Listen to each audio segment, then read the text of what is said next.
Company headquarter के जरिए no Bharat का राब्ता फॉरेन इंटेलिजेंस के कर्नल साहब से करवा दिया गया। अपनी पहचान करवाने के बाद जरिए ने उन्हें बताया, सर नत्था सिंह डबल क्रॉस हो गया था। पार्सल ने उसे गला घूंट कर मार डाला और खुद निकल गया है। उसकी तलाश में चारों तरफ रेजरूप फैल रही है।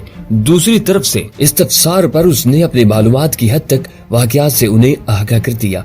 फोन पकड़ कमांडर को दो। दूसरी तरफ से कहा गया, yes sir, Shahbaz Khan is on the line sir. पकड़ कमांडर ने फुर्ती से जवाब दिया, शहबाज खान, दोस्त को एहतराम से फौरन रुखसत कर दो। ख्याल रहे मामला सिर्फ तुम तक महदूद रहे। दूसरी तरफ से हुक्म मिला, यस सर, उसने कहा और राब्ता कट गया। शहबाज खान ने जबरदस्ती नौवार्द को चाय पिलाई और खुद उसे बुर्जी तक छोड़ने आया था। ये मामला उस तक और उसके हवालदार तक ही महदूद रहा था। कर्नल साहब ने दूसरी तरफ तवील सांस लेकर फोन आहिस्ता से क्रेडल पर रख दिया था। उसके साथ सूबेदार लाल मोहम्मद भी खड़ा था। कर्नल साहब ने एक नजर बूढ़े सूबेदार इंस्पेक्टर की तरफ डाली। वेल डन सूबेदार साहब, आपके पट्टे ने हक अदा कर दिया है। उन्होंने तारीफी नजरों से बूढ़े सूबेदार की तहसीन की। Thank you sir. सूबेदार का सीना फख्र से तन गया था। कर्नल साहब ने उसे ताज़ा सूरत हाल से आगाह करने के बाद कुछ हदायत दी। थोड़ी ही देर बाद एक स्पेशल मैसेज बठिंडा में मौजूद नेटवर्क की तरफ भेजा जा रहा था, क्योंकि उनका पूरी की आरवी अब बदल चुकी थी। वो मुतमईन थे कि अपने सफर के आगाज ही से इनके होनहार पट्टे ने एक डबल क्रॉस का सिफाया कर दिया था और कई दूसरे उसके शर से महफूज हो गए थे। इनका दिल गवाही दे रहा था कि इनका पट्टा बेड़ियों के इस रेवड़ के काबू नहीं आ सकेगा और बहफाजत मंजिल मकसूद तक पहुंच जाएगा। वो रात कर्नल और सूबेदार साहब ने मुसल्लों पर गुजार दी। सारी रात वो सजदा में गिरे आबिद खान की सलामती के लिए दुआएं मांगते रहे। खान ने 5-6 मील का मजीद फासला तय कर लिया था जब उसे एक और गाँव रास्ते में दिखाई पड़ा। गांव के मंदिर में लगे लाउड स्पीकर से पूरे शोर के साथ भजन कुथा की आवाजें बुलंद हो रही थी और वो सोच रहा था रात इस गांव में गुजार दे या यहाँ से निकल जाए। बिलाकर उसने लंबा चक्कर काटकर आगे निकल जाने की ठान ली। अभी वो गांव की एक सिमत में 2-2.5 फरलांग दूर ही निकला था जब उसे खेतों के सिलसिले से कुछ दूर गुजरती सड़क पर मुतहर्रक रोशनियां दिखाई पड़ी। ऐसी मुतहर्रक रोशनियां फिर बाएं तरफ रेंगती महसूस हुई। वो घेरे में आ गया क्या? खान ने सोचा। बात कुछ भी थी, अब सीधे आगे बढ़ते चले जाना गलत था। उसकी उकाबे नजरें उस टीले की तरफ उठ गईं जो इससे कुछ दूर एक वीराने में नजर आ रहा था। शायद किसी की समाधि हो। उसने सोचा कुछ भी हो, उसके लिए फिल वक्त यहाँ छुपने के सिवा और कोई चारा कार नहीं था। खान के कदम उसी तरफ उठने लगे। करीब होने पर टीले के आसार नुमाया होने लगे। ये खंडर की शक्ल का मंदिर था जिसको बोर्ड के एक टूटे दरख्त ने मुकम्मल ढांप रखा था। बड़ी बड़ी जंगली घास भी चारों तरफ उगी हुई थी। खान ने ये उजाड़ मंदिर गनीमत जाना और वहीं पनाह लेने चल दिया। थोड़ी ही देर बाद वो मंदिर के एक टूटे फूटे छज्जे की तरफ से उसके अंदर दाखिल हो चुका था, लेकिन अंदर हाल कमरे में मूर्ति देखकर चौंक पड़ा। उसे वहाँ भीनी भीनी खुशबू इस बात का एहसास दिलाने के लिए काफी थी कि ये मंदिर उजाड़ नहीं बल्कि आबाद है। दबे पांव मोहतात और चौकन्ना होकर वो अंदर दाखिल हो गया। करीबन 5 मिनट तक उसने वहाँ घूम फिरकर इस बात का यकीन कर लिया था कि यहाँ कोई जीरू सिवाय उसके मौजूद नहीं है। अब वो मूर्ति के पीछे जिसका भयानक जबड़ा किसी को भी निगलने के लिए खुला हुआ था, खड़ा दीवार में खुली खिड़की के बाहर उस रास्ते पर झांक रहा था जिससे वो चलकर यहाँ तक आया था। अचानक ही वो चौंका। एक दिया जलता हुआ उसकी तरफ आ रहा था। फिर इस दिए के पस मंजर में एक हेवला भी दिखाई पड़ा। बिजली किसी फुर्ती से बिल्ली की तरह पंजों पर भागता वो बाहर आ गया। जल्द ही उसे और तो कोई न सूझा। वो हाल कमरे में बनी सीढ़ियों के जरिए जो इतनी शिकस्ता थी कि किसी के इन पर से गुजर कर ऊपर पहुँचने के इम्कानात बिल्कुल ही खत्म हो चले थे। हाल कमरे की छत पर किसी न किसी तरह फिसलता संभलता पहुँच गया। छत में देवी से कुछ फासले पर पुरानी तर्ज तामीर के रोशनदान के जरिए जिसमें सिलाखें लगी हुई थी, उसने नजरें नीचे चबा दी। थोड़ी देर बाद एक लड़की अंदर पहुंच गई। रात की तन्हाई और उजाड़ मंदिर में वो इसे बरसों पुरानी कोई खूबसूरत देवदासी या उसकी बिछड़ी हुई रूह दिखाई दे रही थी। दिए को उसने देवी के चरणों में रख दिया। जब उसका मुकम्मल चेहरा खान को दिए की पुरस्रार रोशनी में नजर आया तो उसका दिल धक से रह गया। औरत इतनी हसीन भी हो सकती है, उसने सोचा और सोचता ही रह गया। उसे यूं लगा जैसे कमरे में इसाजा भयानक शक्ल वाली काली माता अचानक ही खूबसूरत पार्वती के रूप में प्रगट हो गई हो। अगला मंजर तो आबिद खान को बुखला देने के लिए बहुत काफी था। पार्वती देवी ने झुककर मूर्ति को शीश नवाए, उसके चरण छुए और देवी को माथा टेकने के बाद आलती पालती मारकर उसके चरणों में बैठ गई। उसके लंबे स्याह बालों ने उसके कंधे और किसी हद तक सीना ढांप रखा था और वो दोनों हाथ सीने पर बांधे मुंह ही मुंह में कोई मंत्र जाप कर रही थी। खान को अपनी रगों में लहू खोलता हुआ महसूस हो रहा था। इस गजबनाक माहौल से उसे निजात जीप के इंजन की आवाज ने दिलाई, जो अब बड़ी वाज़ेह उसके कानों में घुस आई थी। आवाज की समत उसने नजरें दौड़ाई और अपनी जगह मुंजमिद होकर रह गया।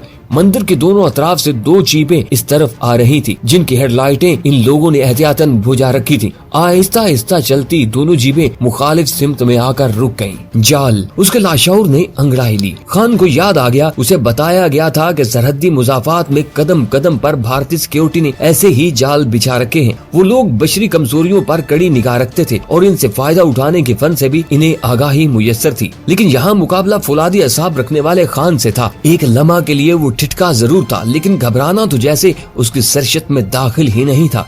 उसने चंद सानिये रुककर सूरत हाल का जायजा लिया। जीपों की हेडलाइट्स अचानक ही रोशन हो चुकी थी। घोर अंधेरे में जलने वाली ये रोशनियां इतनी तेज थीं कि सामने का माहौल यकदम बुरहना हो गया था।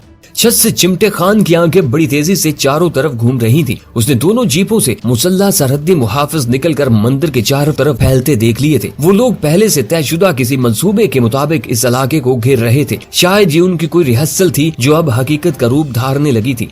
खान के लिए सिवाय इसके और कोई चारा नहीं रह गया था कि यूं ही छत से चिपका हालात की सितम ज़रीफी का नजारा करता रहे। वो बेबस चूहे की तरह उस जाल में फंसने का तसव्वुर भी नहीं कर सकता था, लेकिन उसके गिरदा गिर्द घेरा इतनी शिद्दत से तंग होने लगा कि अब वाकई मुकीद होकर रह गया था। बाहर के माहौल की संगीनी से निजात हासिल करने के लिए सिर्फ एक लम्हे को उसने दोबारा छत पर लगी सलाखों में से नीचे नजर दौड़ाई। माहौल की यकसानियत में कोई फर्क नहीं पड़ा था। जीपों से निकलकर भागते BSF के जवानों की आवाजें और इनके अफसरान की हदायत इसे बड़ी वाज़ेह सुनाई दे रही थी, लेकिन लड़की तो जैसे पत्थर की बनी हुई थी। और अब तो खान को यूं महसूस होने लगा जैसे यहाँ एक के बजाय 2 पत्थर की मूर्तियां धरी हैं, क्योंकि एक सानिये को भी लड़की के आलमे इस्तगराक में फर्क नहीं आया था। वो इसी तरह देवी के सामने आलती पालती मारे और सीने पर दोनों हाथ बांधकर मुंह ही मुंह में कुछ बुड़बड़ा रही थी। खान की तमाम हिस्सियात पूरी तरह बेदार थी और इसका ज़हन तो जैसे कभी सोया ही नहीं था। फिल वक्त उसके लिए यहीं छत से चिपके रहने के सिवा कोई और रास्ता नहीं था। उसने छत पर लेटे लेटे चारों तरफ नजरें घुमाई। एक कोने में उसे एक टूटी हुई ममटी का एहसास हुआ।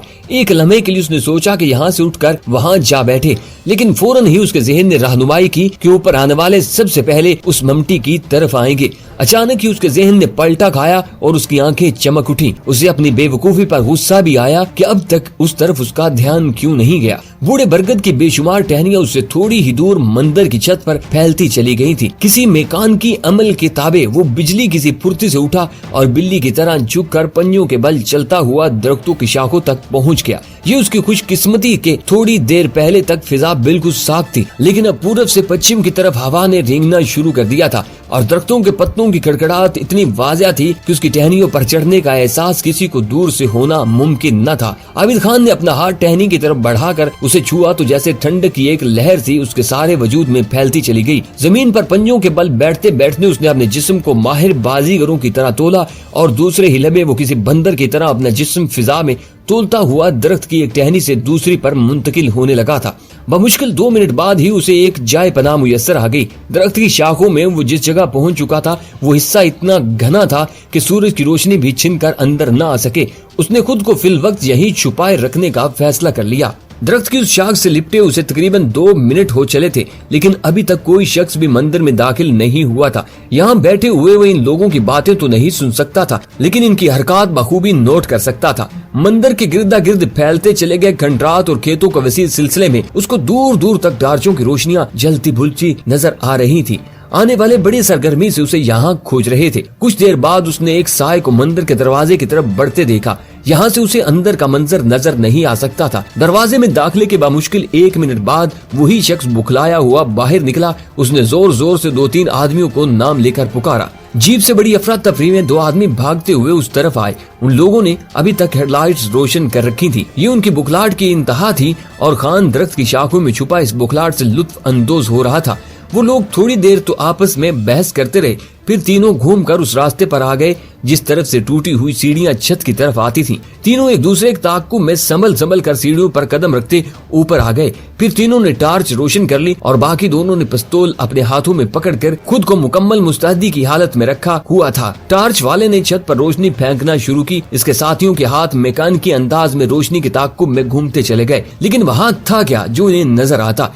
थोड़ी देर बाद वो तीनों ही मायूस होकर नीचे उतर रहे थे। इनमें से किसी एक का ध्यान भी दरख्त की तरफ नहीं गया था। नीचे उतरने के बाद वो तो फौरन ही जीपों की तरफ भागे, जबकि तीसरे ने मंदिर के दरवाजे पर उसी लड़की को किसी नाम से पुकारा। लड़की बाहर आ गई। इस मर्तबा उसने अपने बदन को बड़े सलीके से ढांप रखा था और बड़े बावकार अंदाज में नपे तुले कदम उठाती जीप की तरफ जा रही थी। उसके एतबार से तो बज़ाहिर यही अंदाजा लगाया जा सकता था कि वो इन सब में सीनियर तरीन ऑफिसर हो सकती थी। पहली मर्तबा जीप भी लड़की और उसके साथियों के सवार होते ही हवा हो गई। दोनों जीपें नजदीकी कच्ची सड़क की तरफ भाग रही थी। सड़क के किनारे आकर इन लोगों ने 2-3 मर्तबा हारन बजाए। रात के सन्नाटे में जीपों के हारन बजाने की आवाज किसी धमाके से कम नहीं थी। जिस दरख्त पर खान बैठा था उससे अचानक ही कई परिंदे फड़फड़ाकर उड़ने लगे थे। यही सूरत हाल दूसरे दरख्तों पर भी पेश आई थी। जीपों के हारन देते ही उसके सवार जो उतरकर बड़ी फुर्ती से चारों तरफ फैल गए थे, अब उतनी ही फुर्ती और तेजी से वापस जीपों की तरफ भागे आ रहे थे। उनके सवार होते ही दोनों जीपें फिर कच्ची सड़क पर दौड़ने लगी और जल्द ही खान की नजरों से ओझल हो गईं। उन लोगों की रवानगी के करीबन 5-6 मिनट बाद खान दोबारा मंदिर की छत पर पहुंच चुका था। भले कुछ अरसा ही के लिए सही वो हांका करने वालों से महफूज हो चुका था, लेकिन बहुत देर तक नहीं। खान बखूबी जान सकता था कि मकामी होमगार्ड से तो इसकी जान छुटते छुटते ही छुट सकती थी। इन लोगों ने मीलों तक इस इलाके को घेरे में ले रखा था और इस मंदिर जैसे अभी और न जाने कितने जाल उसके रास्ते में बिछे हुए थे। मंदिर की छत पर पहुंचकर उसने एक लम्हे के लिए अपनी हालत पर नजर डाली और मौजूदा सूरत हाल के मुतल्लिक सोचकर मुस्कुरा दिया। उसे बजाय खौफ के दुश्मन की बेबसी पर रहम आ रहा था। जो शिकारी कुत्तों की तरह इसको खोज रहा था वो इनके हाथों में आकर फिसल गया था। हालात की संगीनी पर गौर करते हुए उसने एक मर्तबा फिर खुद से अहद किया कि वो पक्के फल की तरह दुश्मन की झोली में गिरने की बजाय मर जाने को फोकियत देगा। मंदिर की छत पर खड़े खड़े उसने आसमान की तरफ नजरें दौड़ाई। हद निगाह तक उसे एक सितारा भी आसमान पर चमकता दिखाई न दिया। छोटी छोटी टुकड़ियां जिन्होंने सरशाम ही आसमान पर नमूदार होना शुरू कर दिया था, अब एक तसलसल से इकट्ठी होकर फिर बादल की शक्ल इख्तियार करने लगी थी।